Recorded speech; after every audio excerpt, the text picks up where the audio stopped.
Okay, hello everyone. Hi guys, how are you all? Good evening, everyone. Good evening, guys. Good evening. Welcome you all in this capsule batch. So, today we are starting the new batch, and this is a demo class for all of you. And this is IE IFS Capsule Batch for your November examination cycle 2025. Now, this batch, you know that this is a capsule batch. Capsule batch means your last minute revision batch. Last minute revision batch means here I will be giving you the quick revision of complete modules. Okay, so every module will be covered in one day, so one module in one day, right? So module A I will be finishing today, and I'm starting today, and I will be finishing today. Every live classes will be approximately of 2 to 3 hours, in which we are going to complete the whole module. Now, because this is a capsule batch, so you have to make it clear in your mind that this is the last minute revision, the exam oriented content I am giving you. I am not going to give you the detailed coverage like we have already taught in foundation batch. Okay, not that detailed coverage. Okay, as well as here I will be going to give you only the exam oriented content, and where I think that okay, the explanation is needed, the explanation is necessary, that explanation I'm going to give you. But this is a capsule batch. You have to be very clear in your mind that the speed will be high.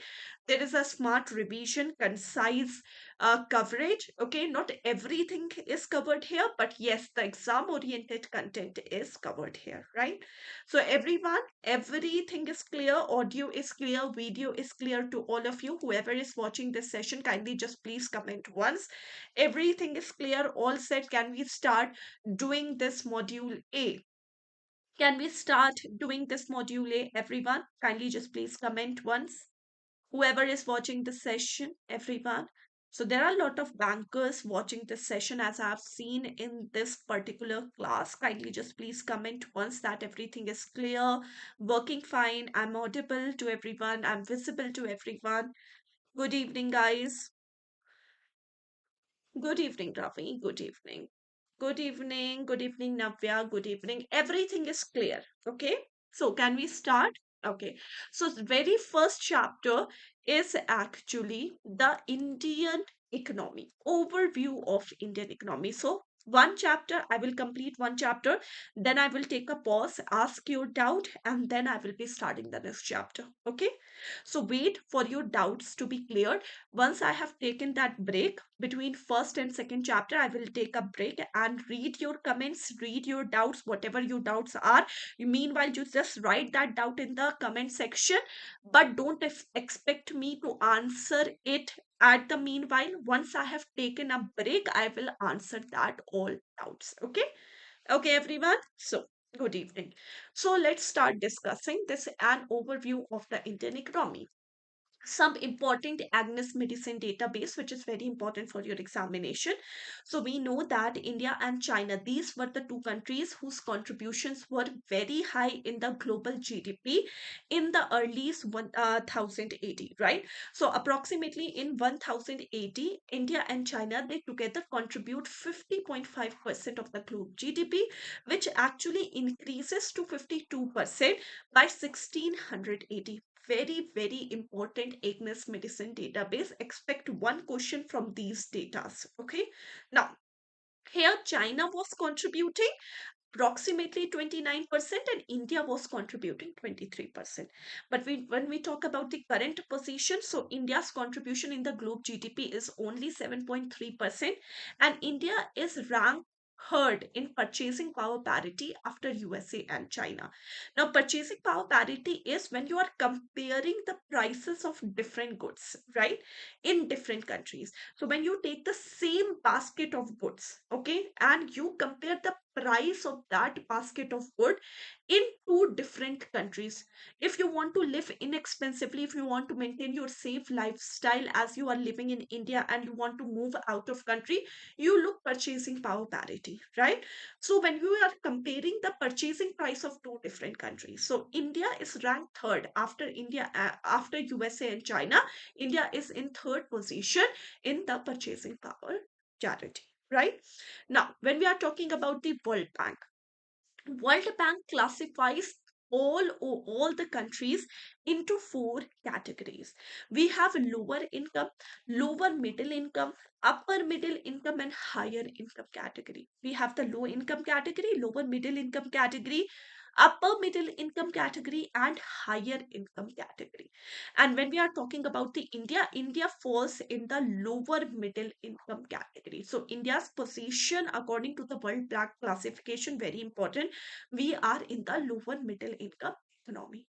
Now, when we are talking about the lower middle income economy, it means that we have low per capita income. Low per capita income means on an average, what an individual is earning in the country is very low, right? So, low per capita income has different characteristics. Now, this is also very important. Low per capita income countries have high level of poverty. India has high level of poverty. We have high unemployment and we have high illiteracy, right? Now, when we are talking about the key challenges which Indian economy is facing currently or because of this low per capita income, first of all, we have the low per capita income. You know that despite we are in the third largest purchasing power parity, we are in the position after USA and China, we still face low per capita income. We have rapid population growth, we have high employment, unemployment everywhere. We are more dependent upon the what primary sector. We have never ending cycle of this poverty everywhere in each and every area we are seeing the poverty. We have high illiteracy rate. So these are all the challenges, or you can say these are all the characteristics which are faced by the Indian economy, right? Now, this is very important. Okay. Now, let's talk about how the sectoral shifts take place in Indian GDP, right? So, at the very initial stage, during 1950s to 51, the percentage is not that much important. You just have to look out for the main matter. So, in the earliest, when we are talking about 1950 to 1951, agriculture sector contribution to the GDP was highest contribution to the gross domestic product was the agriculture sector. In the second number we have the service sector, and in the third number we have the industrial sector. Very important in the early days, okay. But later, when we are talking about this time period 2000 to 2001, or even this 2021 time period, currently if we talk about the current scenario, right? Current scenario, highest contribution to the GDP was done by service sector. Okay, earlier it was agriculture sector, now it is service sector.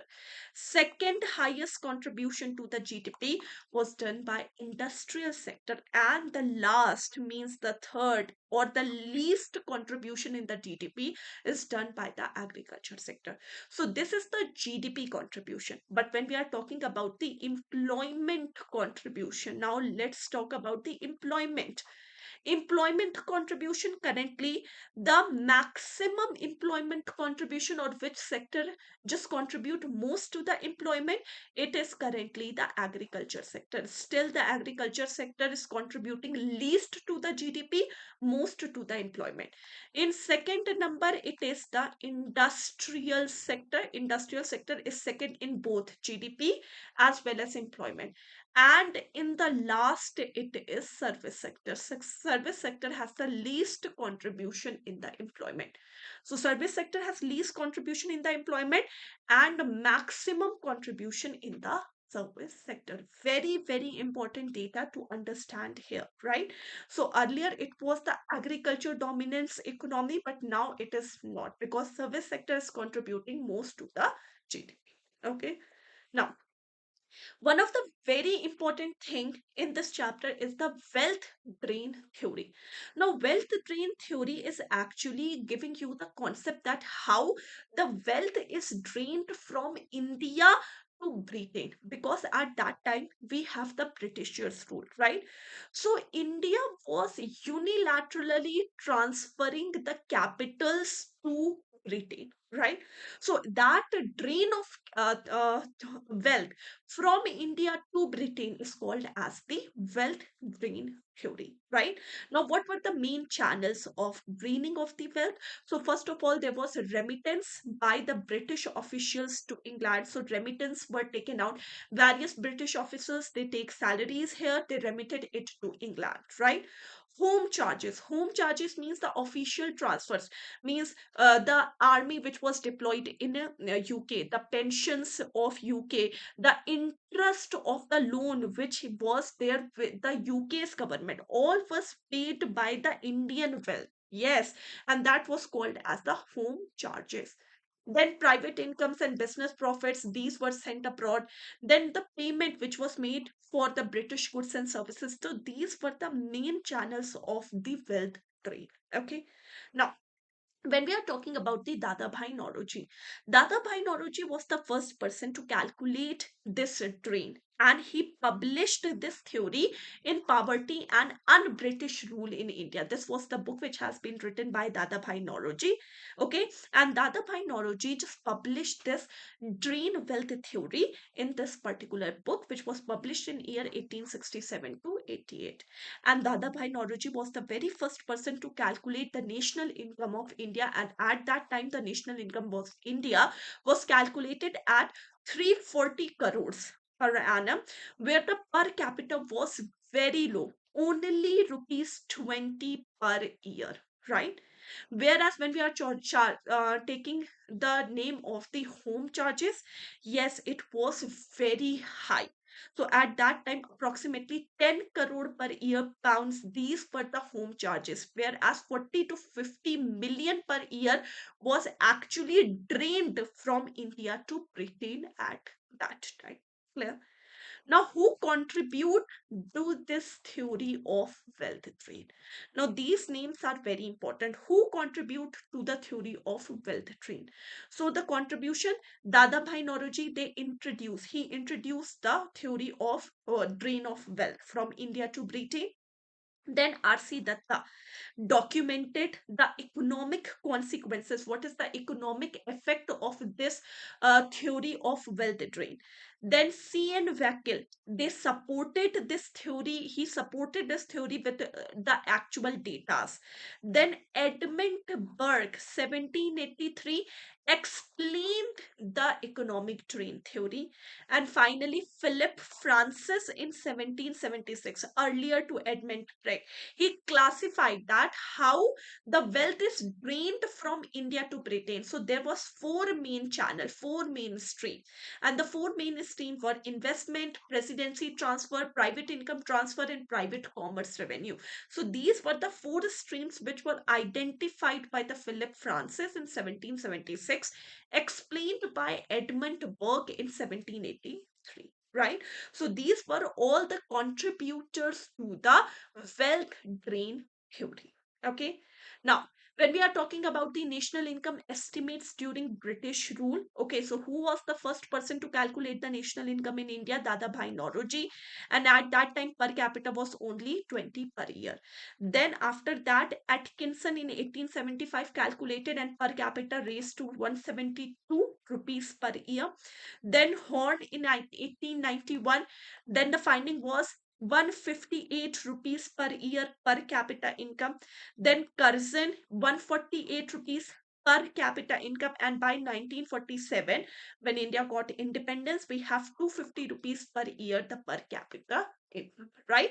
So this was not very important, but just I have given the overview that how we raised from 20 rupees per year to 250 rupees per year by the time 1947 India got independence. Okay.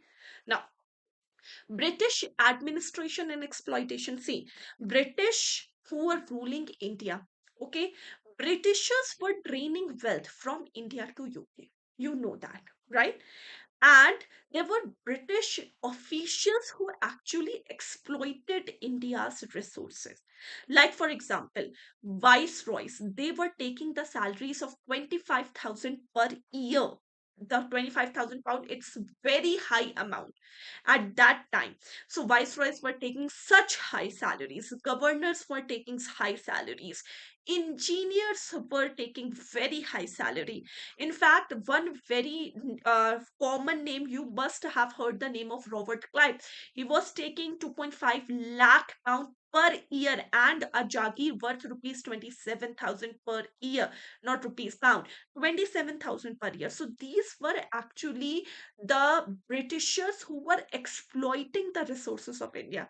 And that's why India completely drained of the wealth during the British time period or British rule in India.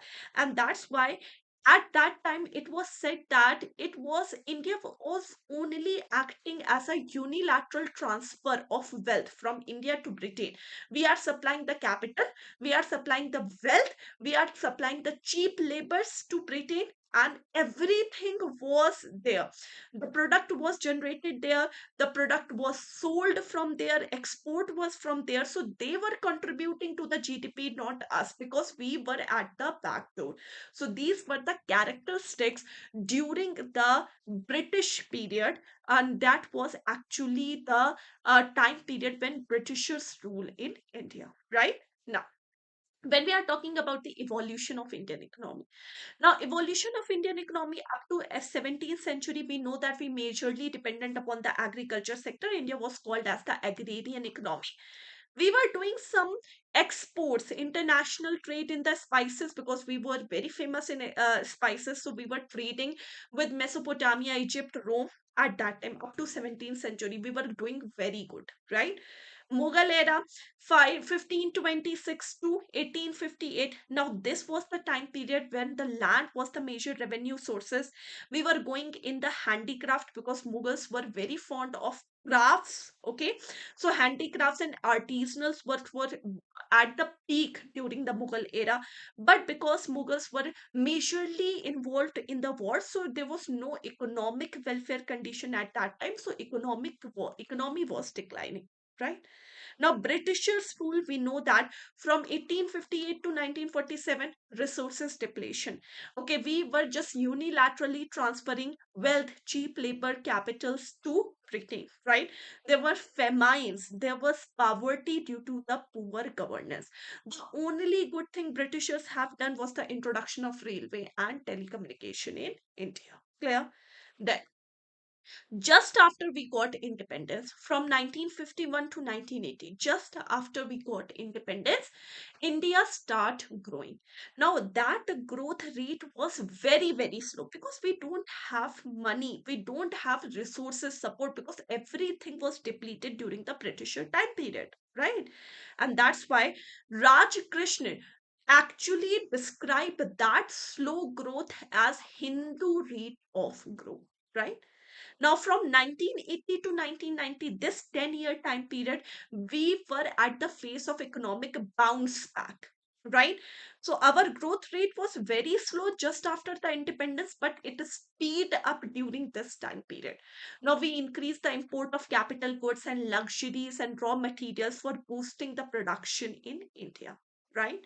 Then, just after the liberalization, privatization, and globalization policy, means 1991 economic reform, from 1992 to 2008, this time period is called as the post reform period. Why? Because we had adopted the LPG policy, liberalization, privatization, and globalization policy. And at that time, India was actually growing at a very high speed, and India was second fastest growing economy after China during this time period. Okay. Now, if we talk about the present day economy, present day Indian economy, this is we are more focusing on digital India, make in India initiative. We are recovering from the COVID 19 impact. The challenges currently we are facing are unemployment, income inequality, environmental sustainability, etc. Right? Now, let's talk about these structural changes post COVID 19. So, 2019, we know that we badly hit by COVID 19, right? So, COVID 19, when we are talking about, First of all, let's talk about the three major shocks India faced during this last 40 years. Okay. 1991 balance of payment crisis. We know that in 1991 we have the balance of payment crisis, due to which we have introduced liberalization, privatization, and globalization. That we will talk in detail in the coming units. Okay. Then 2008 global financial crisis, right? And finally in the COVID-19 pandemic. 2019 December, we have been hit by the COVID-19, which is actually at peak in year 2020, right? Now let's talk about the timelines. The first case was actually on 30th January 2020, reported in Kerala, right? Then a World Health Organization declared it pandemic in India by 11th March 2020. The very strict lockdown, which was in March 2020, and it was the toughest lockdown for us, right? Vaccination was started from 16th January 2021. Now let's talk about the three waves of the COVID-19. So first wave of the COVID-19, we was badly impacted. Severe lockdown, it was the maximum impact in the Indian economy. Now second wave was one third of the first wave.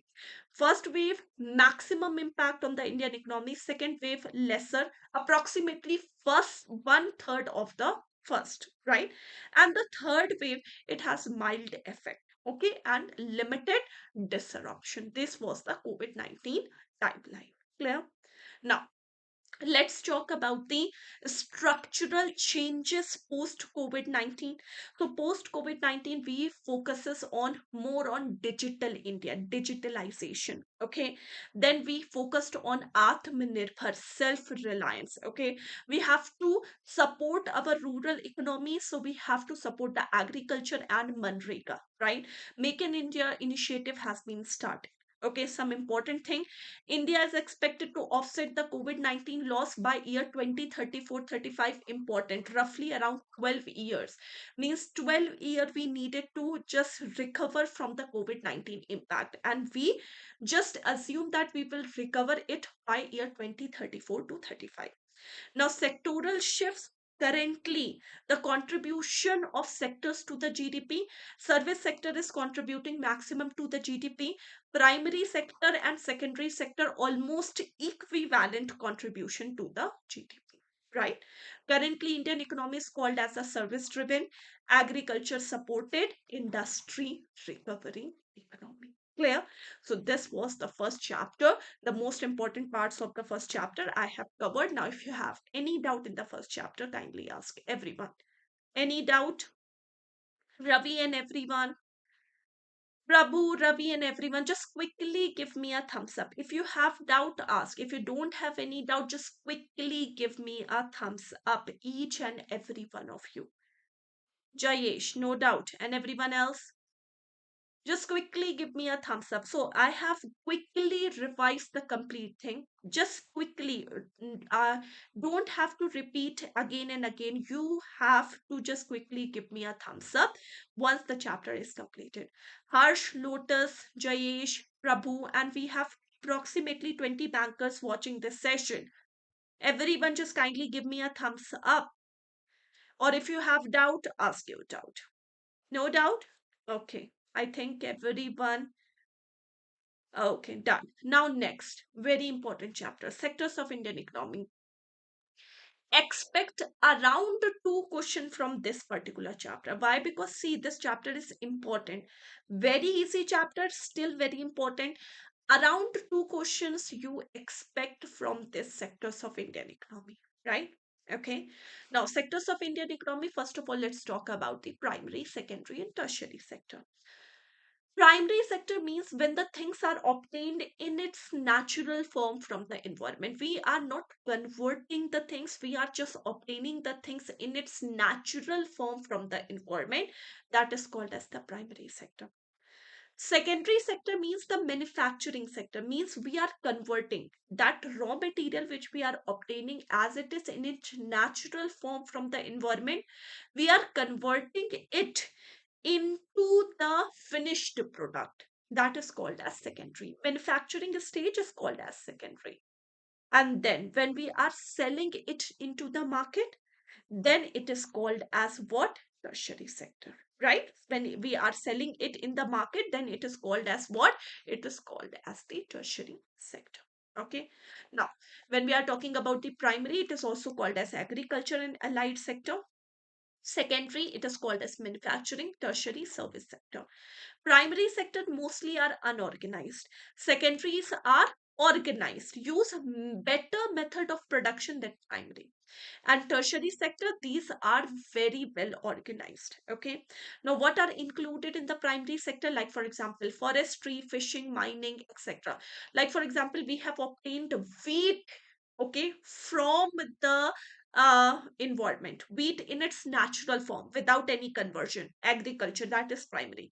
Now that wheat is converted into finished product, like for example, wheat is converted into flour, wheat is utilized for making bread or cakes, right? That is called as secondary sector.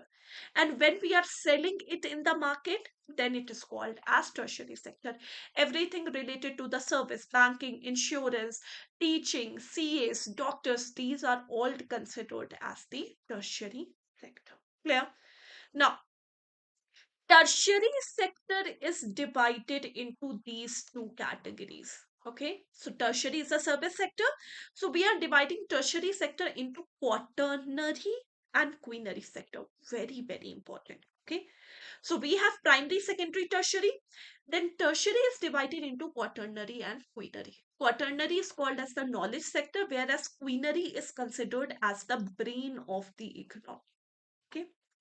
Now, knowledge sector. Quaternary is called as the knowledge sector. It means that anything related to the research, teaching, development. So, research and development part. Okay, that is the quaternary sector. So, if we talk about the schools and colleges and we are talking about the researchers, these are all considered as the quaternary sector. Whereas quinary sector means that elite group of the economy which are responsible for taking the decisions of the economy. Okay, for example, we have ministers sitting in the government cabinet. Okay, so we have finance minister taking the decisions for India's taxation system, right? We have governor. We have governor of RBI, right? We have president, prime minister, that elite group which are responsible for taking the decision of the economy. That is considered as the brain of the economy. Okay, the top judges, okay, of the Supreme Courts. Okay, these are all considered as the quinary sector, the brain of the economy. And quaternary and quinary, these are the part of the tertiary sector. Okay, very important is the revolution. Now you have to just, these are the two revolution screenshots I have given. Read out the complete screenshots, very important, right? Though there was one question in the previous examination cycle, operation flood is related to what? So operation flood means white revolution, it is related to the dairy product, and the father is Varghese Kurian.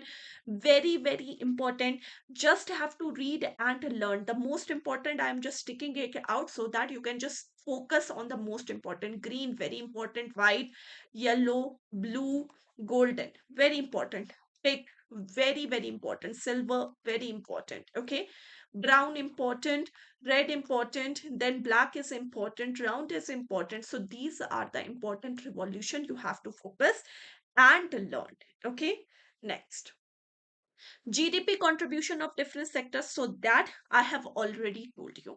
Currently, we have the most contribution of the service sector, the maximum contribution of the service sector. The second highest contribution is of industrial sector, and the third or the least contribution in the GDP is the agriculture sector. This is current.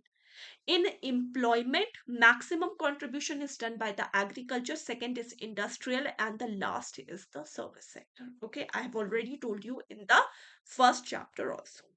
Now, phases of Indian industries, again important. So we have these four phases of Indian industries. You have to learn the year here. Year is very important.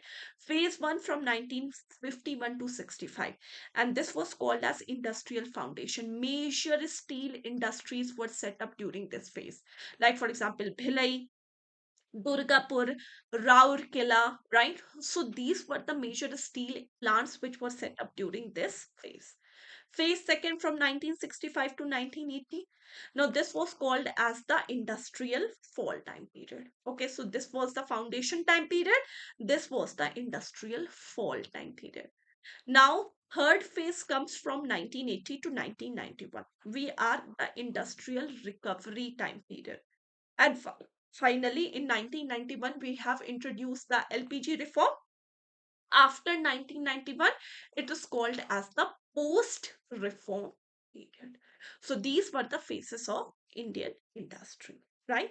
Now here there was one index which is called as index of industrial production that I am telling you. Index of industrial production is actually a index which is used to determine the performance of industries in Indian economy, how the industries is performing in Indian economy, whether it is growing or falling. Okay, so that index, the index which is actually representing the performance of Indian industries, it is called as index of industrial production. Okay, now sunrise sector important. Okay, now what is sunrise sector? The name itself defined the sunrise sector. Sunrise sector means that sector which is still in the very infancy stage. Infancy means very new to the economy. Okay, that has a lot of potential to grow. That is new to the people, but that has very good potential to grow. That have most innovation in it, awareness, public awareness, innovation, and that's why they attract a lot of investors towards them. That is called as the sunrise sector. Okay, means new to the economy, but have high level of awareness, innovation, high investors. Because of this awareness and innovation, investors are attracted toward this sector. That is called as sunrise sector. Now example of sunrise sector, it is green energy, fintech, IT, electronics, processing plant, healthcare, etc. So these are all the examples of sunrise sector. Clear? Done? Now let's talk about the difference between organized and unorganized sector. Now, what is a organized sector? Organized sectors are those sectors where the terms of the employments are fixed and defined. Whereas unorganized sectors are those which are not governed by any act, where the terms and conditions are not fixed. That is called as unorganized sector. So, in the organized sector, the government rules are strictly followed. Unorganized sector, it is not followed. In the organized sector, you are getting the monthly salaries. Unorganized sector, you are dependent upon the daily wages. Okay. Job security, yes, you do enjoy the job security in the organized sector. Unorganized sector, no job security. Working hours are organized sector fixed. Unorganized sector, it is not fixed, right? Now, if we talk about the PF contribution, organized sector, yes, unorganized sector, no. Increment in a salary once in a while in an organized sector, rarely in unorganized sectors, right? So, this is the difference between organized and unorganized sector. And this is the complete chapter. Now, if you have any doubt in this chapter, kindly ask everyone. Ravi, Sunil, Kamal, Prabhu, Harsh, Lotus, everyone who are watching this session. So we have a lot of bankers currently watching this session. If you have any doubt, ask. If you don't have any doubt, give me a thumbs up, each and every one of you. I am waiting, guys. No doubt. Can we move to the next chapter?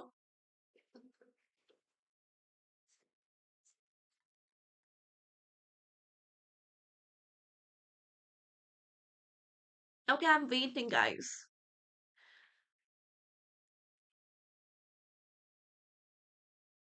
Every one of you. Prabhu, Kamal, Harsh, Lotus, Ravi. No doubt, everything is clear. Good. Now, let's talk about the third unit, economic planning in India and NITI Aayog. Okay. Now, in this chapter, 5-year plans are important, very important. In this chapter, the important part is NITI Aayog, right? So, first of all, let's talk about the types of planning. We have two types of planning, regional and national planning. Regional planning means when we are focusing on a particular region, Means this is the region, these are the challenges, we have to develop this and this. That is regional planning. National planning, we are not going region wise, we are taking economy as a whole. We are taking economy as a whole. That is called as the national planning, right? So regional planning, the concept of regional planning has been started from USA. USA was the first country to implement the regional planning in 1916. Whereas national planning concept has been started from USSR, Soviet Union. The very first plan which was implemented, it's from 1928 to 1933. And when we are talking about India, India actually has adopted the national planning concept from USSR. So remember, India never adopted the regional planning concept. India actually adopted the national planning concepts, right? And that concept we have adopted from Soviet Union. Now, Planning Commission has been established in 1950, and the chairman of the Planning Commission was Prime Minister. Okay, it is not a statutory body, and it is headed by the Deputy Chairman and Prime Minister as the Chairman. Now, Planning Commission, the work of Planning Commission was to approve the plans which was implemented by National Development Council, right? But in 2015, you know that the government of India has started a new planning structure in India, which is called as NITI Aayog, right? So the National Development Council and the Planning Commission, these were merged into NITI Aayog Governing Council now. Okay, so we have adopted the 5 year plans. We have total 12 5 year plans. But after the last 5 year plan, in the actually in the mid of the last 5 year plan from 2015, we have started the Planning Commission. Okay, sorry, we have started NITI Aayog, right? Now, let's talk about all the 5 year plan. So I have given a short thing for all of you. What is important for all of you in the 5 year plan? You have to learn the dates. The dates are so important for all of you. You have to learn the date. You have to learn what are the main objectives of these 5 year plan, right? You have to just see whether these plans are successful or these plans are not successful, right? So based on that, I have just sum up all the plans in these 2 pages, okay, so that you can just easily revise it. First 5 year plan, it is from 1951 to 56. Main focus agriculture sector. It was a successful plan. Why? Because we have achieved the target of 3.6%, and we have taken the rate, the target 2.1. So achievement was high, better than what we expect, what we have taken the target. So obviously it was a successful plan. Second 5 year plan from 1951 to 56 to 61. Now here the emphasis were done on the industrial sector. So in this second 5 year plan, three major steel plants have been set up in Bhilai, Durgapur, and Rourkela. So these were the three major steel plants which has been set. It was again a successful plan. So the achievement in the target was almost equivalent. It was a successful plan. Third 5 year plan, 61 to 65. Very important. Please learn the dates. Okay. Dates are very, very important for all of you, right? So the third 5 year plan, it is from 1961 to 65. Now in this, we have to achieve the self-sufficiency in food. We have to aim at national income growth, or you can say agriculture plus industrial, both were the target, right? But it was a failed plan. Okay, we have been hit by two major wars, Indo-Pakistan and Indo-China war, and due to which we haven't achieved anything in this plan. So it was 5.6% target, but only the 2.4% growth rate. So it was a failed plan. Now, because we have been hit by two major wars, we need the time for recovery, and that's why we have taken a break. Here, the annual plans, the break has been taken. Here the 3 year from 1966 to 69, there was no 5 year plan. We have taken this 3 year break to recover from the losses of the war. And in these 3 years, we have focused on agriculture, we have focused on the resources, and in this 3 year, we have been blessed with green revolution in India. Okay. Now, after this break, the fourth 5 year plan started from 1969 to 74. Now, here the target was self reliance. We have to be self sufficient in India. And almost, if we talk about this target, it is stability. Again, we have the growth rate of 3.3%, and the target was 5.6%, so it was not a successful plan. Now, fifth 5 year plan.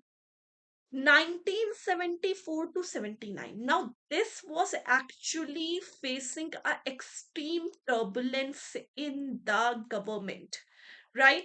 In this fifth 5 year plan, we actually faced the emergency. National emergency was announced for a period of 21 months during fifth 5 year plan.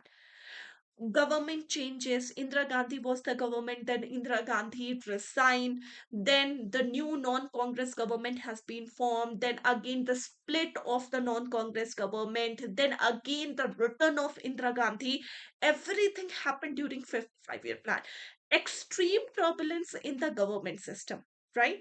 So in this fifth 5 year plan, the focus was the poverty reduction. We have to reduce the poverty. So there are two words: poverty reduction and elevation, right?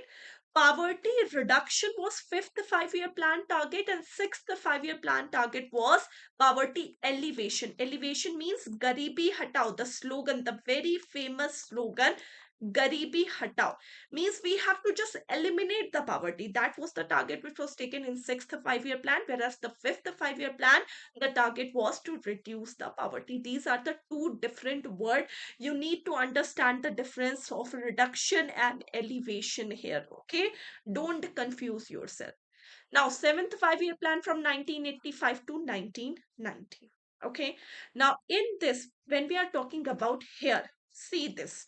From fifth 5 year plan, it is ending in 1979, and sixth 5 year plan starting in 1980. Means we have taken a gap here from 1979 to 1980. 1 year we have taken the gap here again. So 3 year gap here from 1966 to 69, and 1 year gap here from 1979 to 1980. Okay, then we have introduced the sixth 5 year plan from 1980 to 85, seventh 5 year plan from 1985 to 1990, which focuses on job creations. Main target was to just have more and more employment in India, right? Then again, because of the balance of payment crisis, because of the different scenarios happening in India, we have again taken the break. Okay. And then again, the plans have been introduced from 1990 to 1992. This 2 year break have been actually taken between seventh and eighth 5 year plan. So the first break, 1966 to 69, 3 year. The second, 1979 to 80, 1 year. And the third, 1990 to 1992, 2 year. So total we have taken 6 year break in the complete 5 year plans. Okay. Now, after this break, we have started the eighth 5 year plan from 1992 to 1997. And here we have adopted the LPG policy. So the target was LPG reforms and the rapid economic growth. Ninth 5 year plan from 1997 to 2002. Target was growth with justice and equity.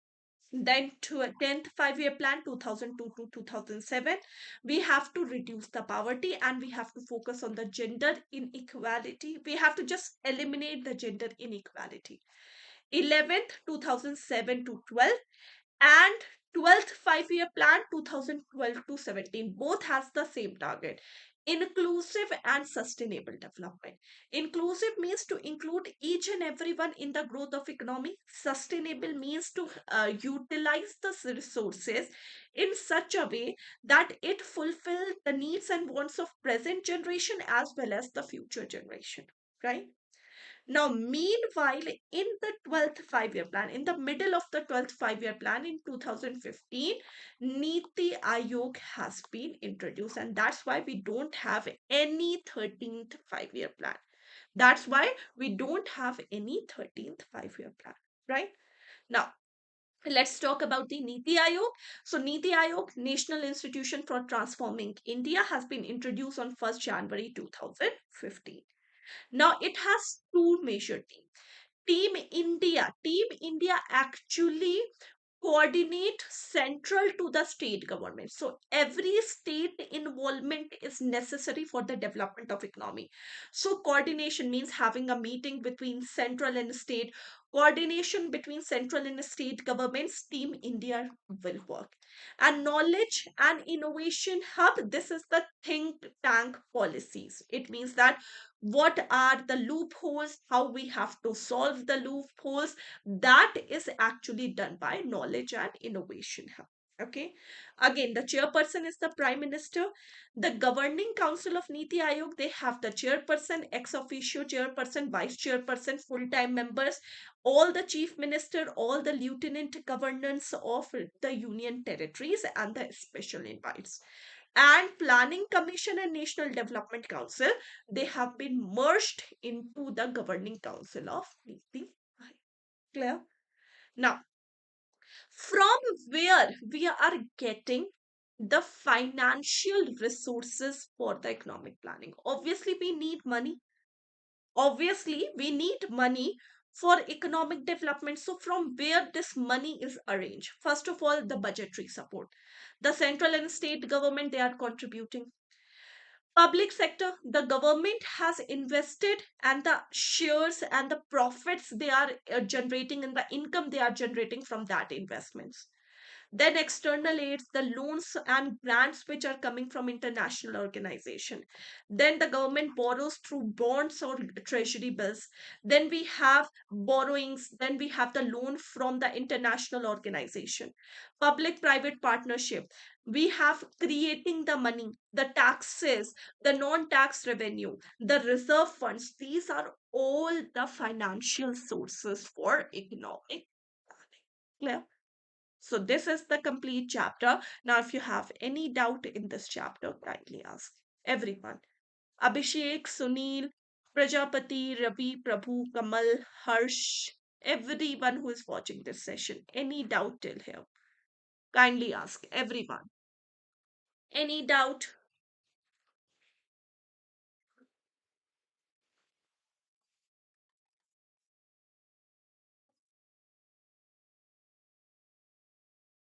Just quickly give me a thumbs up. If you don't have any doubt, quickly give me a thumbs up. And if you have doubt, ask.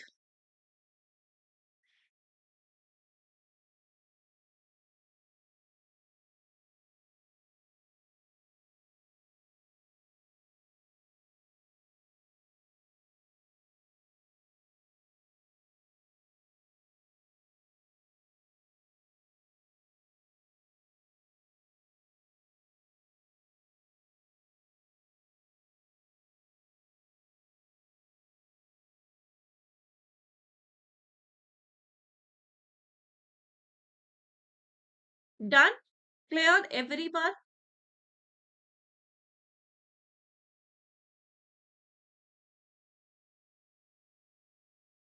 Good. Now, next, very important chapter, priority sector and MSME. See, the updated priority sectors lending class I have taken, I think, on Wednesday, and that class is on the main YouTube channel also, as well as I have updated that class in the crash course, in the foundation batches, complete batches, right?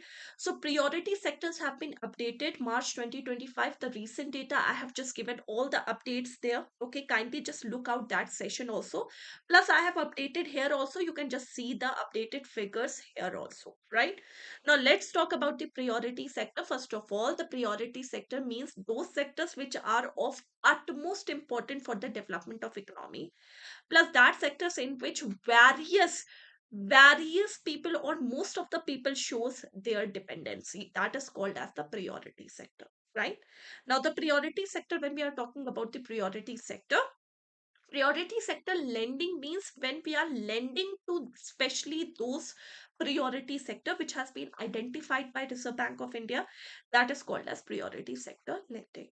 When we are talking about the priority sector lending, at the very initial stage, every bank was given a target of 33.33%. Means they have to lend at least 33.33% of their total credit as a priority sector lending target. But by the recommendation of different committees like MV Nair committee, Krishna Swamy committee, these figures have been updated from 33.33%.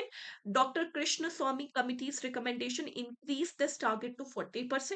Then later, MV Nair committee has introduced different targets in 2012. Okay, and now in March 2025, there has been different targets which has been introduced in the priority sector, right? But what are the identified eight priority sector? So we have the agriculture sector, MSME, export credit, education, housing, social infrastructure, renewable, and others. Now, weaker section is also included in this other category. So these are the eight identified priority sector in India, and lending to these sectors is called as the priority sector lending. Let's talk about the updated data.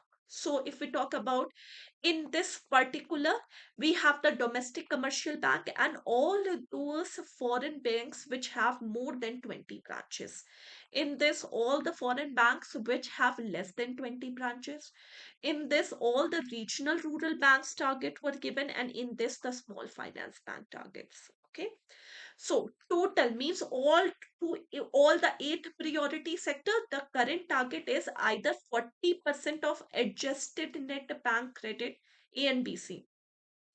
Adjusted net bank credit. But ma'am, how to calculate A and BC? What is A and BC? That is actually a topic of PPP. So we will be discussing it in detail in PPP, not here. Okay. So 40% of either the ANBC or CEOBE, credit equivalent of balance sheet exposure, whichever is higher. 40% of ANBC or CEOBE, whichever is higher. Now, foreign bank which have less than 20 branches, again the target is either 40% of ANBC or COBE, whichever is higher. Now, under which up to the maximum of 32% you can give in the export credit, and in the export credit you cannot lend less than 8%. So at least 8% and maximum 32% you have to give in the export credit, and rest you can allocate in the other sector. Regional rural bank, it is 75% of A and BC or COB, whichever is higher. And small finance bank, again, it is 75% of A and BC or COB, whichever is higher. Next, for the agriculture sector, here it is 18%. Not applicable means there is no target given to the foreign bank which have less than 20 branches. Regional rural bank, again 18%, and for small finance bank, again 18%. For the micro enterprises, it is 7.5% here. Foreign banks, again, not applicable if you have less than 20 branches. Regional rural bank 7.5%, and the small finance bank again 7.5%. Advances to the weaker section. Weaker section means that come in the other categories. 12% of A and BC or COPE, whichever is higher. Not applicable here. Here it is 15% for the RRBs, and small finance bank, the target is 12%. Important. Updated targets is there. Okay. Now, let's talk about the micro, small, and medium enterprises. Now, again, the revised definition is important. Updated definition of micro, small, and medium enterprises. This is important. Okay. So, micro enterprises means if you have the investment, everything is in crore, right? If you have the investment of not more than rupees 2.5 crore, and the turnover not more than rupees 10 crore, then you are considered as a micro enterprises. Okay. If you have an investment not more than 25 crores and you have a turnover not more than 100 crores, then you are a small enterprise. And if you have an investment not more than 125 crore and turnover not more than 500 crore, then you are a medium enterprises. This is the revised definition that is important for all of you, right? Okay, so the important targets of the priority sector, revised target, and the revised MSME definition, very important. Okay, now contribution of MSME to GDP. I have already told you it in the first chapter also, second chapter also, right? That micro, small, medium enterprises, they are contributing second number both in GDP as well as in employment. Second largest employment generation or sources of employment. Plus in the GDP contribution also, they are in the second number. Okay. Now, these are the recent initiative in the micro, small, and medium enterprises. So, what are the recent initiative? First, we have the Make in India plan. Now, Make in India has been started in 2014, which are focusing on producing more and more in India. Now, four pillars very important. So, Make in India is based on the four major pillars, and the four pillars of Make in India is new processes, new infrastructure, new sector, new mindset. Okay. Then next, we have the Emergency Credit Line Guarantee Scheme. Next, we have what? Emergency Credit Line Guarantee Scheme. Now, this is the scheme which has been started during the time of COVID-19 to support the micro, small, and medium enterprises. And in this, the government has introduced 3 lakh rupees, 3 lakh crore collateral free credit scheme to especially support the MSME during the time of COVID-19. Next, CGTMSE, Credit Guarantee Fund Trust for Micro and Small Enterprises. So it is not covering the medium enterprises, it is only covering micro and small enterprises. So in this also, you will get the collateral free loan of up to rupees 1 crore from MSME and SIDBI. Then we have Startup India to promote and support the startup culture in India, which has been started in 2016 with the tagline Startup India and Stand Up India. Now we have Stand Up India. Stand Up India means to support the woman entrepreneur and SC/SC categories, SC/ST category. So if you are a SC/ST category, if you want to start your business, or if you are a woman entrepreneur, to support that, Stand Up India scheme has been introduced. And in this, you are eligible for a loan of rupees 10 lakh to 1 crore. Means the loan that can range from 10 lakh to 1 crore at a low interest rate. Clear? Done? Now, next, production linked incentive scheme. Now, what is a production linked incentive scheme? Production linked incentive scheme is actually to boost the production sector in India, to make India the self-reliant India. Now, this production linked incentive scheme is actually implemented for a period of 5 years from the year 2021 to 2022. It actually covers 13 most important sectors, which include textile, steel, telecom, automobiles, as well as pharmaceuticals. The incentives, you can get the financial incentive of 4 to 6% on the additional sales or over and above the base year of 2019 to 20. So if the question is asked, what is the base year for PLI?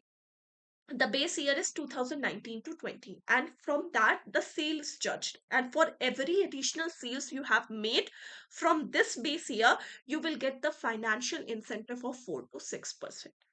Now, this incentive can be in the form of direct payment, or the reduction in taxes, or the reduction in import and export duties, etc.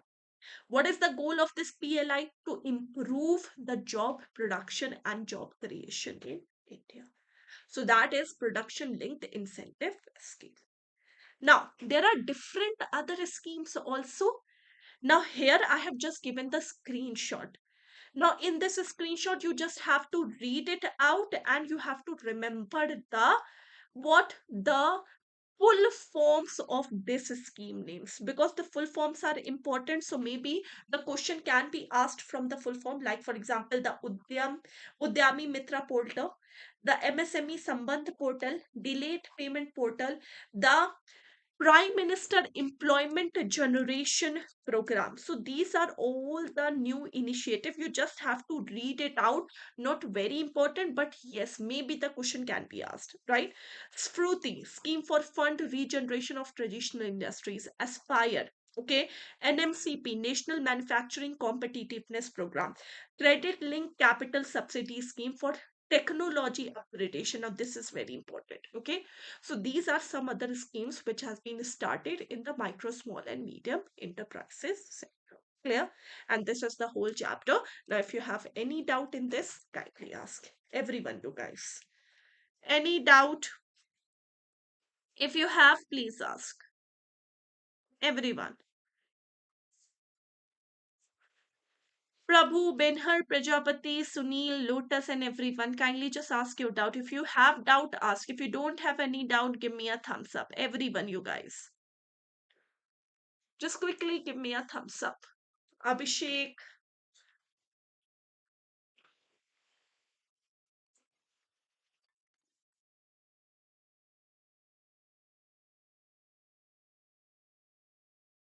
done?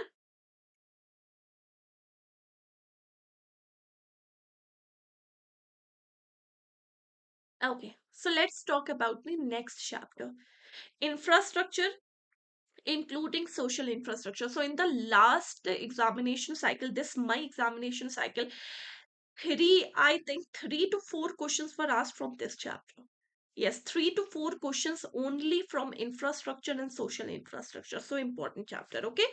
Very easy chapter, only for reading purpose, okay? Now, let's talk about what is hard and soft infrastructure. So, hard infrastructure means which actually leads to the physical connection or physical network. You can say if there is an infrastructure which help in the connectivity, which help in the physical network, that is called as hard infrastructure. Like for example, road, port, airport, railways, pipelines, these are hard infrastructure. Soft infrastructure means which actually helps the economy running, which adds the supporting role to the economy. Like for example, we have the financial system, education system, healthcare, law agencies, right? These are considered as the soft infrastructure. Now, if we talk about the energy infrastructure means which actually help to deliver the energy from the producer to the consumer. Like for example, we have the petroleum pipelines.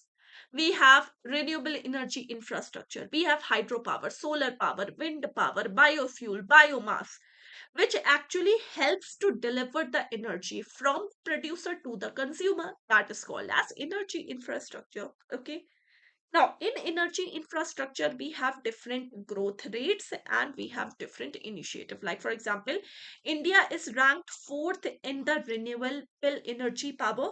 India is ranked fourth in the wind power. India is ranked fifth in the solar power. Important, right? Now, this is the growth and investment, not very important, but this global ranking is very important.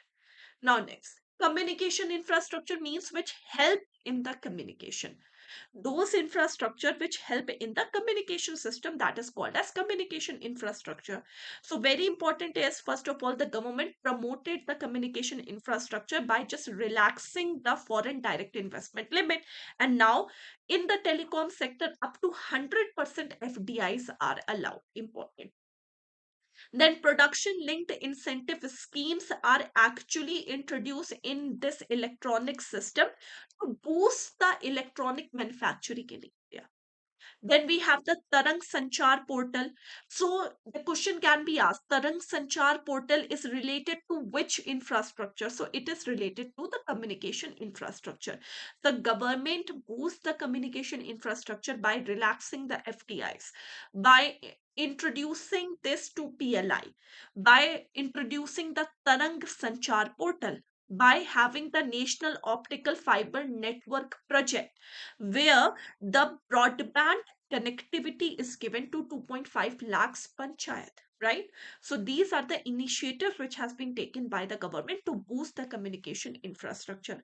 What are the components? Postal services, telephones, networks, or internets. These are all called as the communication network or communication infrastructure. Now, water management, like for example, we have the wastewater collection, drinking water supply, irrigation system, flood control system. These are the water management infrastructure. Now, transport infrastructure, which help in the transportation. So it is approximately like the hard infrastructure. Now, in the transport infrastructure, these are the different initiative, like we have the Bharat Mala Pariyojana, which is to build the infrastructure. And then we have Gati Shakti, Air Gati Shakti, which actually help in the connectivity via airplanes, right? Then we have multimodal logistic, in which through the public private partnership there are different logistic parks which have been built up. Then for expansion of the national highways, there has been new project which is launched. So these are the different initiative which has been taken to boost the transportation infrastructure. Okay, next, critical infrastructure. Now see, critical infrastructure can be hard, critical infrastructure can be soft. Critical infrastructure is a very wide term, which is actually telling you that those infrastructure in which major economy shows dependency, means those infrastructure in which major economy is dependent upon, that is called as critical infrastructure. Now it can be hard, it can be soft, it can be hard, it can be soft. Like for example, if we are depending upon, majorly we are dependent upon financial services, it is a soft infrastructure. We are majorly dependent upon the transportation, it is hard infrastructure.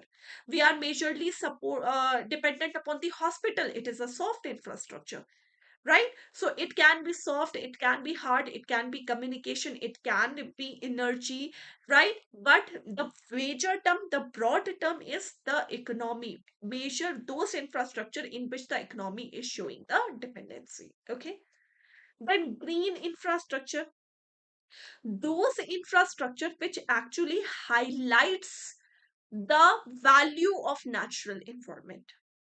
Means for example, if we talk about the green belts, if we talk about the wildlife sanctuaries, if we talk about the reservoirs, if we talk about the western ghats bird sanctuaries, these are green infrastructure.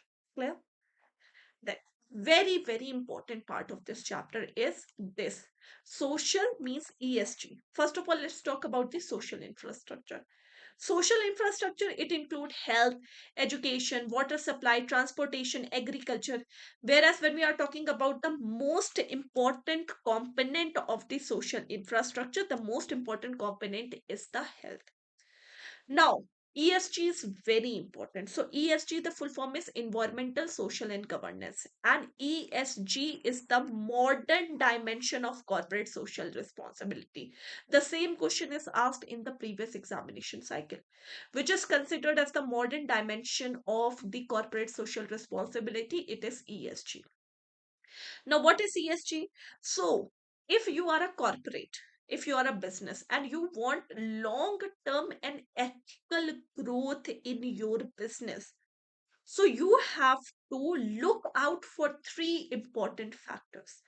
First, whatever the policies you are formulating in your organization should have a positive environmental impact. Means you are looking out, you show concern about the environment, you are taking consideration about the environment. Second, you are just fulfilling your social responsibilities. And third, you are taking care of the governance. And if you are looking out for these three factors, environmental, social, and governance, then you can have a long term and ethical growth in your business. Okay. And ESG is the modern dimension of corporate social responsibility. Health is the most important part of the social infrastructure. We know that health include hospital, medical devices, clinical trials, telemedicines, etc. That is called as health. Now, education, you know that we have introduced a new education policy which is built on four pillars. Again, very important, the four pillars. The four pillars are accessibility, equity, quality, and accountability. Important. National education policy, the recent national education policy is built on these four pillars: accessibility, equity, quality, and accountability. Clear? Done? Okay. Now, next, family welfare. Now, when we are talking about the family welfare, so family welfare program, the main aim of the family welfare program is to stabilize the population. For what purpose the family welfare program has been introduced? To just control the population, to stabilize the population. And the second initiative is to give them the better living standard. And you know that India is the first country to implement the first national program for the family planning throughout the world, right? So that is the family welfare. Okay. And this is the complete chapter. Now, if you have any doubt in the whole chapter, please ask everyone. Any doubt in the whole chapter? Any doubt if you have, please ask. If you don't have any doubt, give me a thumbs up. Everyone, you guys. Kamal, Prajapati, Prabhu, any doubt, see in the complete chapter, if you have any doubt, you are allowed to ask your doubt. If you don't have any doubt, you just have to give me a thumbs up.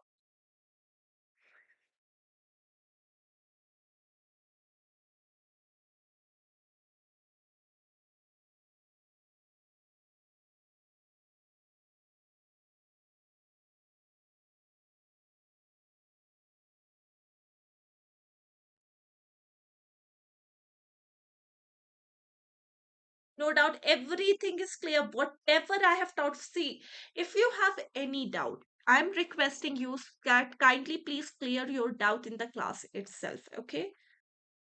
No doubt. Right. Now, next. Next is this globalization topic. Very small topic, very short topic. Let's talk about the globalization. What is a globalization? Okay. So, globalization is actually defined as the economic integration among the nation. So, it means that when you try to connect your economy, means domestic economy, with the rest of the world, that is called as globalization. Now, how this connection is possible? By anything. You are promoting tourism, you are promoting trade, import and export. You are promoting the education. You are inviting the foreign investment. You are promoting your Indian company to go abroad and settle out there, right? So that is the process where you are connecting your economy with the rest of the world. That is called as globalization. Clear? Globalization, this term has been popularized by OECD, Organization for Economic Cooperation and Development, in the 1980s. Okay. Now, World Trade Organization also defined the globalization, and actually WTO, because you know that the work of WTO is to promote the trade. So WTO actually defined globalization in terms that when there is a free flow, unrestricted flow of goods and services across the nation, then it is called as globalization. And the formal concept in India, the globalization has been introduced when we have introduced the new economic policies, means the LPG policy in 1991. So with the introduction of LPG policy in 1991, we have introduced this word formally into the Indian economy. Okay. So you can say globalization is the integration of different economies of the world. If you are connecting the culture, inhabitant, cross-border flow of goods, services, tourism, people, etc., that is globalization. You can say that it is interconnectedness of the different economies. Okay, you can say it is the free movement of the people, labor, and technology. That is all considered as globalization. Now, There is a term which is called as fair globalization. Because you know that, see, globalization comes with the advantages also and disadvantages also. Globalization has the advantage that we have introduced with the new technology. There is the upliftment of the society. Consumers are getting better choices of product. We have the more FDIs flows in India. We have generated the employment in India. These are advantages. At the same time, globalization has the disadvantage. Now, disadvantages, when globalization is coming up with the new products, those consumer who cannot compete with the foreign quality, they are actually lost in this globalization. So globalization is actually boom bane for someone. This can be an advantage to someone, disadvantage to someone, right? So fair globalization, the word has been introduced. Now fair globalization means creating equal opportunities, means whatever the advantage of the globalization is coming up with, it should be shared equally among different. Now, it involves what? It actually involves that the government should formulate such policies which safeguard the interest of that small consumers and workers who are lost in the globalization. For example, that small, for example, you know that when in the past 10 years, you go that back 10 years, we are using that hand fans, right, in the summers to just give us cooling, right? But now, when the Chinese product included in the economy, they are lost in that economy. That jute fans are lost in the economy. So the government should take such measure to uplift the domestic products so that they can just compete with the foreign product. That is the fair globalization. Means you are uplifting your Indian product, you are uplifting your Indian producers, you are giving them the taxes relaxation, you are giving them the financial support, you are giving them the new technologies so that they can just compete with the products which are coming from the abroad by the globalization. So there is a equal opportunity for these two. That is called as fair globalization. Okay. Next, globalization in reverse gear, which is called as deglobalization. Now, what is deglobalization?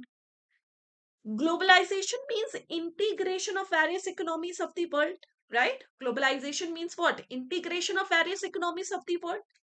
So, what is deglobalization? It is reducing the integration of different economies of the world. Means when you are engaged in such process which actually disconnect your economy with the rest of the world, that is called as deglobalization.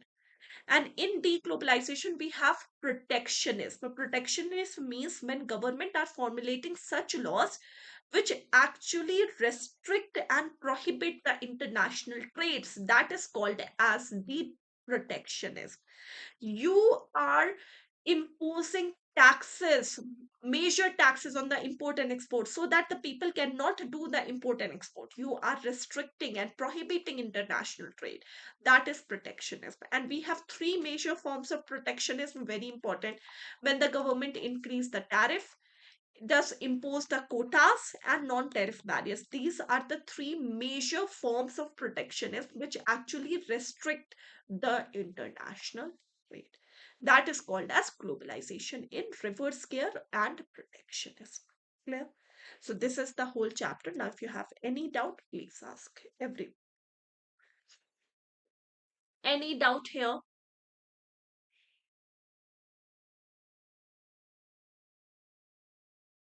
Prabhu, Kamal, Prajapati, Sunil, Ravi, in the whole chapter.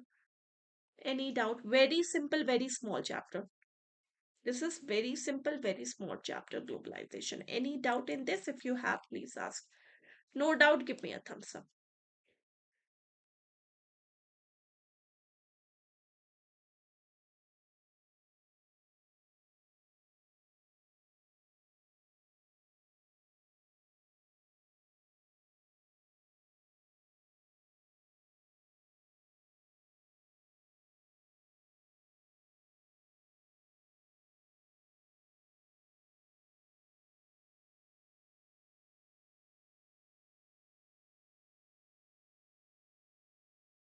Prabhu, Harsh, Kamal, Prajapati, Sunil, Ravi, and everyone. If you have any doubt, please ask.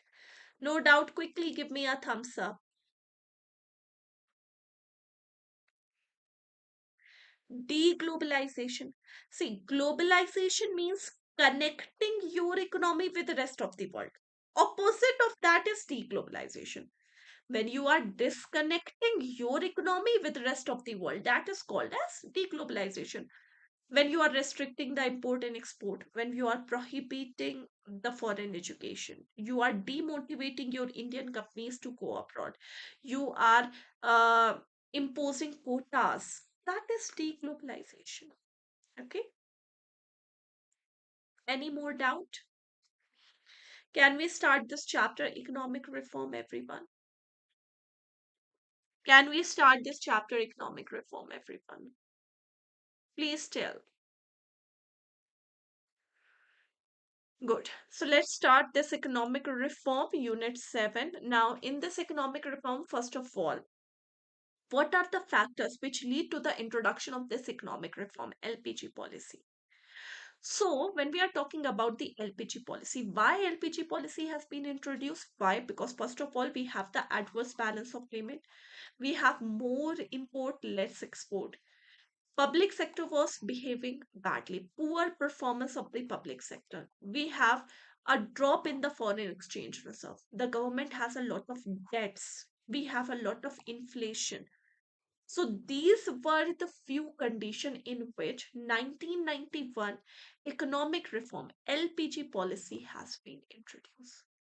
Now LPG policy means liberalization, privatization, globalization. Liberalization means when we are removing the unnecessary restrictions which were imposed on the industrial sector. Earlier, there were lot of restrictions which were imposed on the industrial sector just to restrict the people from coming into the industrial sector. Like for example, for getting license, you have to pay a lot of bribes. Government officials were sitting, they were not giving you license easily. These were the restrictions. So the very first thing in the LPG policy was done is to liberalize things. Means making free. Means they have to just drop different regulations and rules which were unnecessary imposed on the industrial sector, which actually restrict the people from coming in the industrial sector. So removing of the barriers, that is called as liberalization. Privatization means what? Privatization means giving more opportunities to the private sector to work.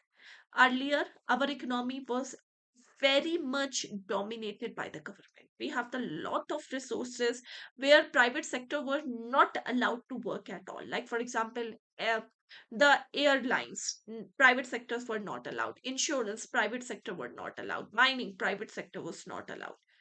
So privatization has been done. Means we have to introduce, the government said that no, we have to open the resources for the private sector so that the private and public, they both together work in the market. That is called as privatization. And globalization, that you all know, it is the integration of various economies of the world. So liberalization means removing of the barriers. Privatization means providing more opportunities to the private sector. And globalization means integration of various economies of the world. That is called as LPG. Okay. Now, LPG, there was economic transformations which were done in different sectors. Like let's talk about first of all the financial sector. Now financial sector, to reform the financial sector, to just grow the financial sector, we have been seen that there were different committees which has been introduced in the financial sector. Like for example, Chakravarti Committee on the Monetary Policies, very important, everyone, very important. Chakrabarti Committee on Monetary Policy, Narsimha Committee phase 1 and 2nd. Then Padmanabhan Committee to review the banking supervision. Then Verma Committee on weak banks. Harij Khan Committee on harmonizations of the rules and bank. I have shared the list of important committees in the Telegram group also, as well as I have uploaded that particular committees PDF in the Oliveboard app YouTube section also. Please download that PDF because the committees are very, very important. Important committees PDF I have given to all of you, right? Now, there was two very important thing that has been introduced in the financial sector, and that was the Narsimha Committee. Phase 1 has been introduced in 1992 and phase 2 has been introduced in 1997. Some important recommendation of Narsimha Committee phase 1: capital adequacy norm. We have to reduce the cash reserve ratio, statutory liquidity ratio. We have to have a DRT, debt recovery tribunal. We have to give entry to the new private sector bank. We should have a strong supervisory system. These are the important recommendations of the Narsimha Committee phase 1. Now, Narsimha Committee phase 2nd, we have different recommendation. Like for example, prudential reforms. Prudential reforms means we have to align India's banking system with the international banking system. Means whatever the rules and the practices which are following in the international market, we have to adapt same in India to have our Indian banking system the lower risk, right? So that is the prudential reform. Second is the supervisory reform. Now, in the supervisory reform, we have been introduced with the CAMES. Very important. Now, CAMES means C is capital adequacy, A is asset quality, M is management, E is earning, and L is liquidity. So we have the supervisory reform, which is CAMES, introduced in Narsimha Committee phase 2nd. Then we have competition reform. Competition reform means we have to introduce the new private sector bank, foreign banks in the market to have a good competition among private, public, and foreign banks. And if the competitions has been increased, service quality has been enhanced. Okay. Then we have the market reforms. Market reforms means we have to reduce the cash reserve ratio. We have to reduce the statutory liquidity ratio. So these are the market reform in the Narsimha Committee phase 2nd. Then we have institutional and legal reforms, like, for example, introduction of Lok Adalas, introduction of debt recovery tribunal, asset reconstruction companies. We have corporate debt restructuring mechanism, adoption of SARFACI, right? Banking ombudsman scheme. These were the institutional legal reforms which has been introduced and recommended in the phase 2nd of Narsimha Committee. These two committees are very, very important. Okay. Now, technological reforms. There have been different technological reforms which has been introduced. Now, this is just for reading out, nothing very important here, just for reading out. Like, for example, Infinet has been introduced, banking technologies, ATMs, internet, mobile banking. AIs, money launderings, these has been introduced. Direct benefit transfer, digital India, financial inclusions, these were the different technological reforms which has been introduced. Okay. Now, debt market reform. So, for raising debt from the market, auction system has been introduced. There has been introduction of zero coupon bonds, treasury bills. We have foreign institutional investments. We have primary dealers, repos, reverse repos. These were the different debt market reforms which has been introduced. Just for reading purpose, nothing very important, but these are important. Okay, the supervisory reform is very important. The institutional and legal reforms is important. Technology just for reading purpose, debt reforms just for reading purpose, right? Then there was new reforms which has been introduced in the foreign exchange market. Means in the economic reform, the foreign exchange, which was earlier managed by FERA, Foreign Exchange Regulation Act, which has been introduced in 1973. FERA has been replaced with FEM, Foreign Exchange Management Act. Why?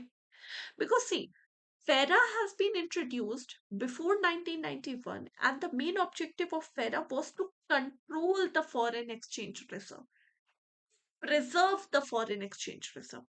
But after the introduction of LPG reforms, we have to globalize. We have to connect with the international market. And so, FERA, which was very restrictive act, has been replaced with FEMA, a liberal act, Foreign Exchange Management Act, where the main objective of FEMA is to enhance the foreign exchange reserve, not to restrict the foreign exchange reserve. Right?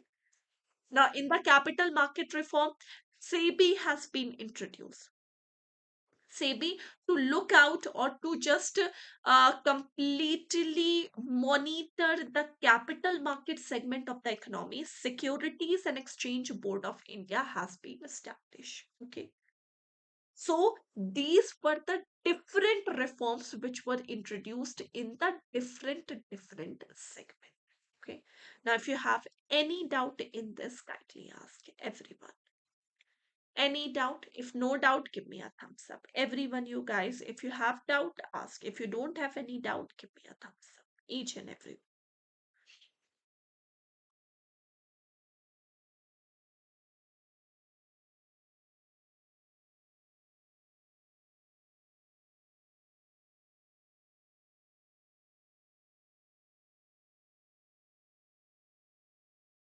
Done, everyone.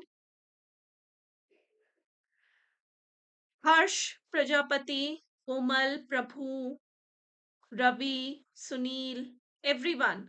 Any doubt here? No. So can I take a 5 minute break here, everyone? Just 5 minute break, everyone, to just relax my throat. Okay, and then we can continue the rest of the chapters, everyone. Can I take a 5 minute break here, everyone, guys? Please tell me. Okay, so let's take a 5 minute break. I just relax my throat and then just we can continue the rest of the chapter. Okay, everyone?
Okay, so now I'm audible to everyone.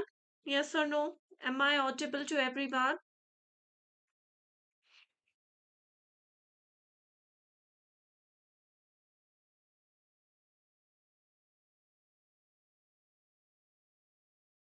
Am I audible to everyone? Recording you will get after finishing the session, I think approximately after 15 to 20 minutes. Right. So let's start discussing this unit 8, that is foreign trade policy, foreign investments and economic development. First of all, in the foreign trade policy, when we are talking about this time period between 2015 to 20, there was five different schemes: focus product scheme, market link focus product scheme, focus market scheme, agriculture in infrastructure incentive script, Vishesh Krishi Gram Udyog Yojana. These were the different schemes which were merged into merchandise export from India scheme, that is called as MEIS. Okay. Now, in this particular time period, foreign trade policies, measures have been taken to boost export of defense as well as the high tech items. In this, the handloom product exports were increased, books, leathers, footwears, these were increased. And in this, MSMEs, 108 MSMEs clusters have been identified for boosting the export.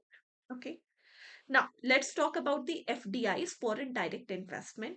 Foreign direct investments is actually the investment which you are doing in the production of any country. It means that when you are controlling the ownership of any company, when you are controlling the entities, when you are controlling the ownership of any country, entities of any country, then it is known as the FDIs. For example, I'm doing the investment so that I just acquire the ownership of that company. Now, if I acquire the ownership of that company, I am promoting the employment, I am promoting the production, I am contributing to the GDP of that country, that is FDI. And in India, FDIs is permitted through two channels: automatic route and government route. So these are the two channels in which the FDIs is promoted. It is either through the automatic route or from the government. Okay, so some sensitive FDIs, like for example, if the foreign direct investment is coming from Pakistan, that actually needs government approval. So that is from the government route. Automatic route means when the FDIs are coming to such sector which have no harm, or the coming from that country in from which India is having a good friendly relation, that is the automatic route. Okay, now next. So these are the sector-wise FDIs inflows plus their entry route, and how much FDIs is actually permitted in this sector. Now, this you just have to read it out. Important, you have to learn. Like, for example, agriculture is important, defense mining is important. In defense, 100% FDIs are allowed, up to 74% from automatic route. And if you are going beyond 74%, then you need the government approval. Like for example, in the banking industry, in the private banking, up to 74% foreign direct investments are allowed. Okay, automatic up to 49, and if you are going over and above 49 and up to 74%, it is through the government route. In public sector, only 20% FDIs are allowed. Credit information companies, 100% FDIs are allowed. Railway infrastructure, 100% FDIs are allowed. Asset reconstruction companies, 100% FDIs are allowed. Pension sectors, only 49%. Insurance, now 100% FDIs are allowed. Now in insurance sector, 100% FDIs are allowed.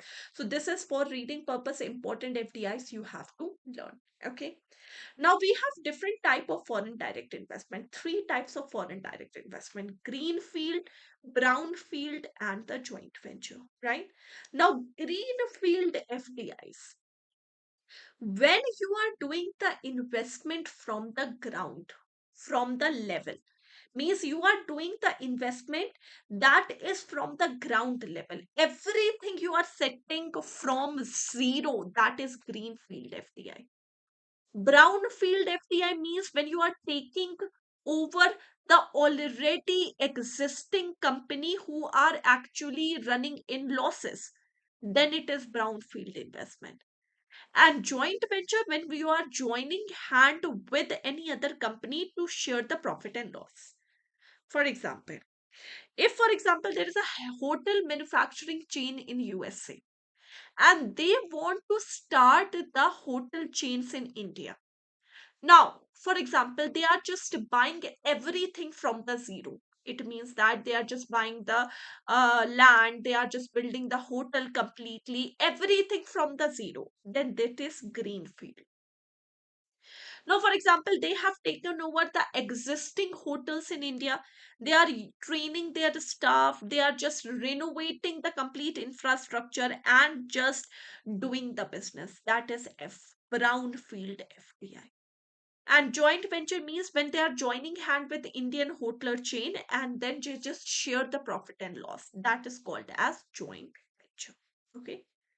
Now, there are some areas in which the FDIs are prohibited, important, like for example, lottery business, gambling, chit fund, NITI companies, real estate, farmhouse construction, railway sectors, atomic energy, cigars, jet routes, cigarettes, tobaccos. These are some of the sectors in which the foreign direct investment is not allowed at.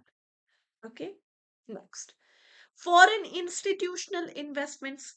So FIIs means when you are investing in the shares of the foreign companies, but you are not taking the ownership. For example, I am sitting in India, I just want to invest in any of the foreign company. I don't want to take the ownership. I just want to buy the shares, okay, at low price, and when the price go high, I will just sell the shares to take the price benefit. That is called as foreign institutional investment.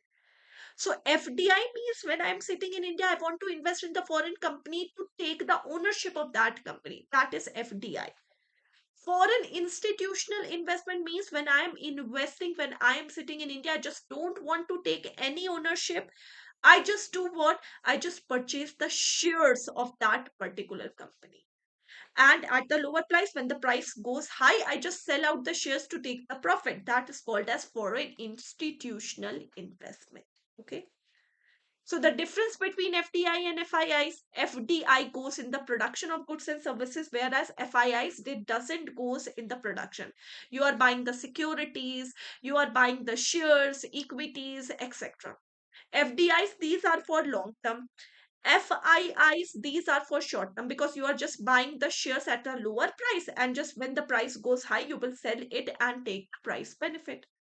When you are contributing to the FDI, you are contributing to the GDP of the country. When you are contributing in FIIs, you are not contributing in the GDP. Why? Because your money is not going into any production of goods and services. Next, FDIs are stable in nature, whereas FIIs, when you are doing investment in shares, these are very volatile in nature.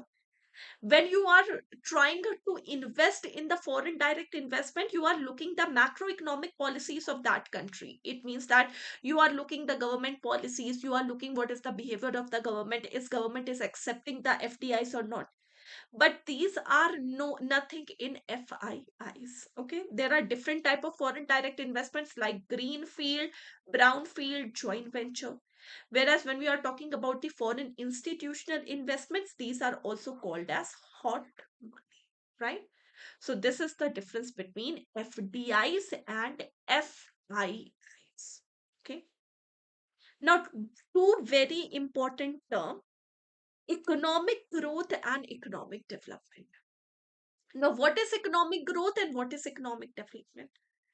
Economic growth means when you are just seeing the quantitative increase in the production of goods and services.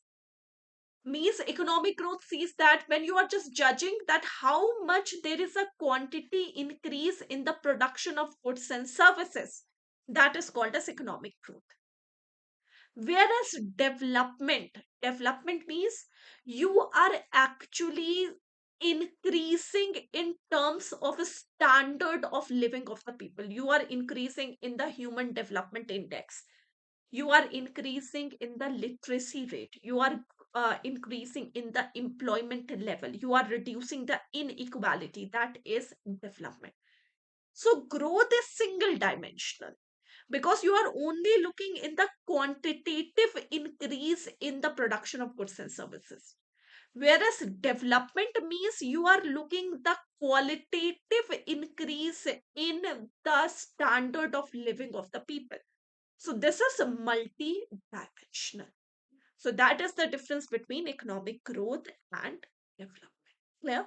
And this is the whole chapter. Now, if you have any doubt, please ask everyone. Harsh, yes, we have the 2 hour session today.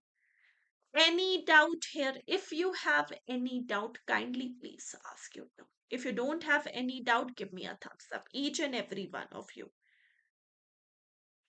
Any doubt, guys?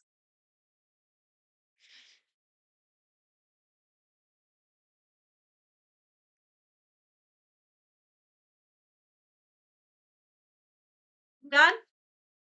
Okay. Now, let's talk about the next chapter, that is climate change, sustainable development goals. Now, in this chapter, first of all, sustainable development. So we have these 17 sustainable development goals, right? We have to learn these sustainable development according to numbers, right? So first is no poverty. First sustainable development goal is no poverty, zero hunger, good health and well-being, quality education, gender equality, clean water and sanitation, affordable and clean energy, decent work and economic growth, industry, innovation and infrastructure, reduce inequality, sustainable cities and communities, responsible consumption, climate action, life below water, life on land, peace and justice, and partnership for goals.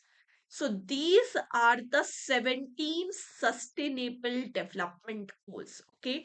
These development goals have a time frame of 2016 to 30. We have to achieve these sustainable development goal in this time period, and this has been adopted by United Nations General Assembly. Okay. Now, India and India's commitment towards Sustainable Development Goal 13, that is climate action, the most important sustainable development goal. So, see, India has committed 5 important commitment towards achieving this Sustainable Development Goal 13, right? Now, first of all, we have to achieve the target of net zero emission by year 2070. Then we have to achieve 500 gigawatt non-fossil energy capacity by year 2030. Very important, right? We have to fulfill our 50% of the energy requirement from the renewable energy sources. We have to reduce the carbon emission by 1 billion ton till year 2030, and we have to reduce the carbon intensity by less than 45% by year 2030. So this is India's 5 important commitment towards the Sustainable Development Goal 13. Very, very important. Okay. Now, green finance. What is green finance?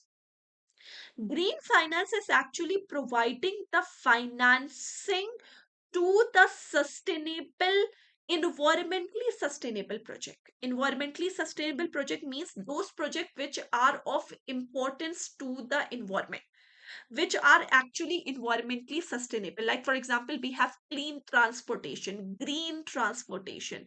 We have the conservation of energy. If we are just investing, providing finance to these projects, which are environmentally sustainable project, that is called as green finance. That is called as what?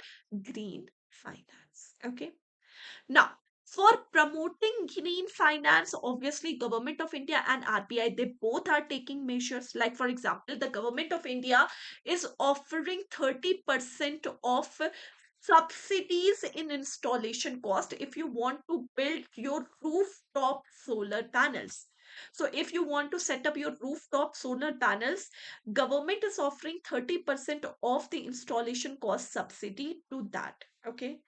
And if in some exceptional case, this subsidy can go up to 70% also. And RBI has listed that green finance as a priority sector lending. Okay. Now, what is a green bond?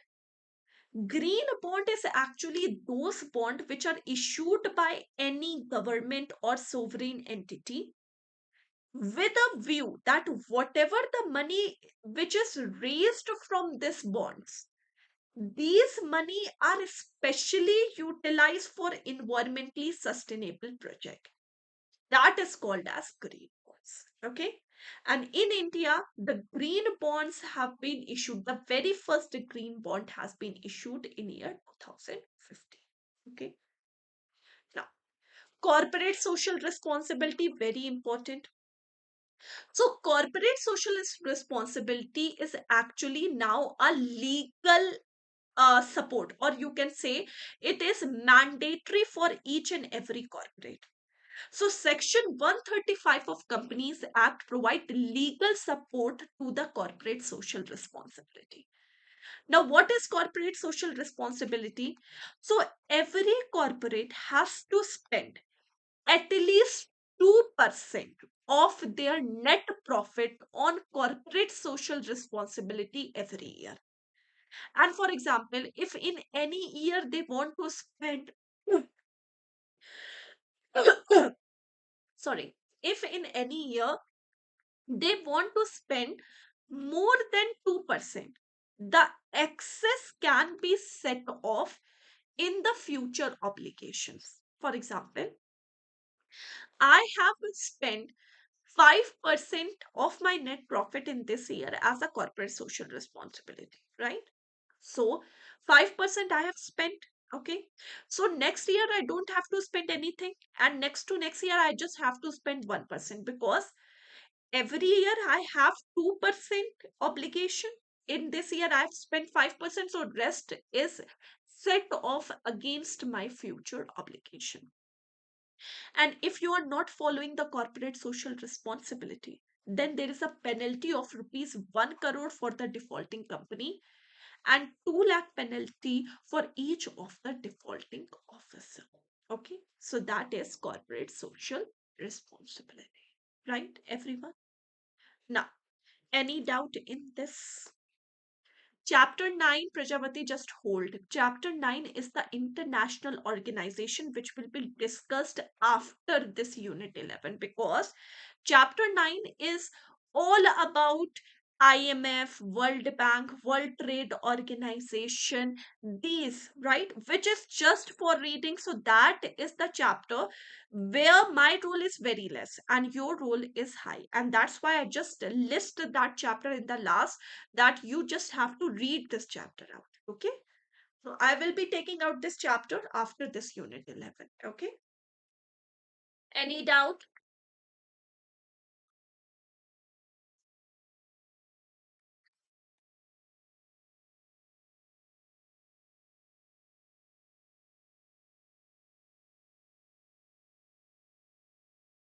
Okay. So now the last chapter. It is issues facing Indian economy, the last chapter of module A. Simple chapter, very simple. First issue is the poverty. We know that urban population, we are facing less poverty if we compare it to the rural population. Okay, rural population has high poverty. Why? Because they have inadequate infrastructure, inadequate food supply. They have the weak labors, right? So the rural areas have more poverty than the urban area. And in order to eliminate the poverty, the government has introduced different programs like integrated, sorry, integrated rural development program, Jawahar Gram Samriddhi Yojana, Manrega, National Food Security Mission. So these are all the programs which has been introduced in India to eliminate the poverty, right? Second, jobless growth. So in India, we have the jobless growth. Jobless growth means when we are growing in numbers, means we are seeing that economy is growing, the growth is there, the increase in the production of goods and services are there. But at the same time, our employment level is same or even it is decreasing. Either the our employment level is same or our employment level is decreasing. That is the jobless growth. Means we are growing in number, but at the same time, our employment level is not growing. Even the unemployment is increasing. That is the jobless growth. Third issue which we are facing right now is the inequality. India is one of the fastest growing economy that we all know, but India is one of the most unequal society also. We have inequality in the distribution of resources. We have inequality. We have gender inequality. We have seen the resources distribution are very bad in economy, because if it is asked, approximately 10% of the population is earning 57% of the national income. Imagine, only 10% earning 57% of the national income, and the very elite 1% earning 22%, like Adani and Ambani, right? So we have poorly distributed the resources, which is the inequalities in India. Next, we have the migration, because migration is when the people is changing the countries, when people is changing the location from one part to another, right? In search of better living standard, in search of better economic possibilities, that is called as the migration. Okay, so, because of the environmental condition, because of the government policies, India is facing this migration issue. People are leaving Indian citizenship and they are settling abroad for in search of better opportunities, healthcare, job, living standard, etc. So these are the migration problems. Okay. So these are some of the problems which are faced by Indian economy. Right. Now, this is unit 9. Now why I have listed this unit 9 here, because this is the chapter which you have to just read it out. My role in this chapter is nothing, because you have to learn the establishment, headquarter, the members, like International Monetary Fund, when it is established, how many members are there, is then we have the World Bank, how it has been established, or where is the headquarter. Then we have different World Trade Organization, then we have the European Union, SARC, ASEAN, OPEC, G7, NAFTA. These are the different international organization which you just have to read it out, and you have to learn the important countries which are there in this international organization, right? So this is it. This is the complete module A. I have covered the whole module A. The complete coverage is given. Now, if you have any doubt in the complete module A, kindly ask your doubt, each and every one. Sunil, Lotus, everyone, if you have any doubt, kindly ask. Ravi, Sunil, Lotus, Ravi, Harsh, and everyone, kindly ask your doubt if you have any. If you don't have any doubt, give me a thumbs up. Everyone.